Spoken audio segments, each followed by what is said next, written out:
So yeah, for years and years, literally centuries and centuries, there has been a massive kind of theological war between these two camps.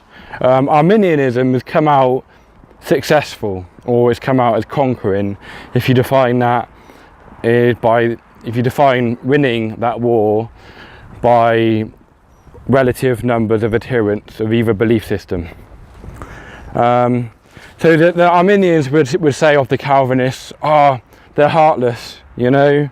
How can they say God is unloving? And this idea of predestination, which I agree with the logic behind it, that God is in charge and where you go, He set up, and everything that happens and you choose is of Him, and He's responsible.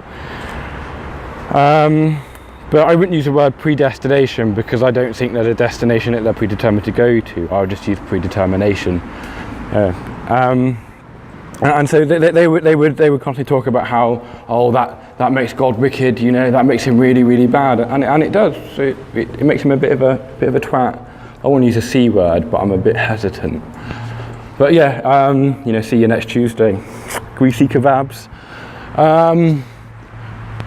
But it does, and they say, how can you worship such a God that deliberately makes and chooses for people to suffer forever and ever and ever? And it's not even their fault. That's the thing.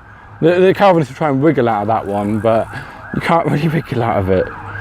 And on the other side, the Calvinists would say of the Arminians, but it's not even God that you're worshipping. He's a weakling. He wants to do something, but he can't do it. He's a failure. Which, if you've looked at my previous videos, means that they're saying that the Arminian God is a sinner. They're attributing sin to God. The Arminians won't admit that, but the Calvinists are right. You can't really get away from that fact. If I want to do something, and I try to do that thing, and that thing doesn't happen, I failed. God wants to save everybody. He tries to save everybody. I mean, he really tries. He even gets his own son crucified. You know, that's how hard he's trying. And still, bloody hell, people go to hell. You know, not everybody is saved. Oh, what a failure. What a weakling of a God. Now, sure, the Calvinists have, but at least he loves you, you know? At least he loves you.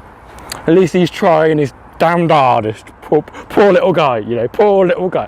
You tried, you know, you put an effort in, mate. Good job, but you failed. You failed, you stupid silly Billy. Yeah, so at least the Calvinists have this all-powerful kind of sovereign God, which is why, whilst I was believing in the kind of hell doctrine, I went more for the Calvinist side of it, because it was just more consistent. With a concept of God. God doesn't have the omnipotency of God, the omnisciency, the omnipresence of God doesn't necessarily have to have love attached to it. That'd be an action that he does, and it'd be a moral judgment you'd have upon it, and that'd be a different category of inconsistency. But the problem is, you don't need to have this problem. You don't need to have this contradiction going on. You just get rid of hell, say there is no eternal damnation, you know, and that God is going to save everybody, or everybody's going to go to heaven. Then you can have an all-powerful God that loves you. Simple. So why don't they do that? I'll get into that later. So you see, this concept of hell throws a spanner into the works. I mean, there are other problems with hell as well. Christians say that God has to send people to hell because he's a just God who hates sin. I won't go into what I was saying yesterday about all that. But let's say he is a just God. Now then, what is justice? Isn't justice an equitable repayment of action?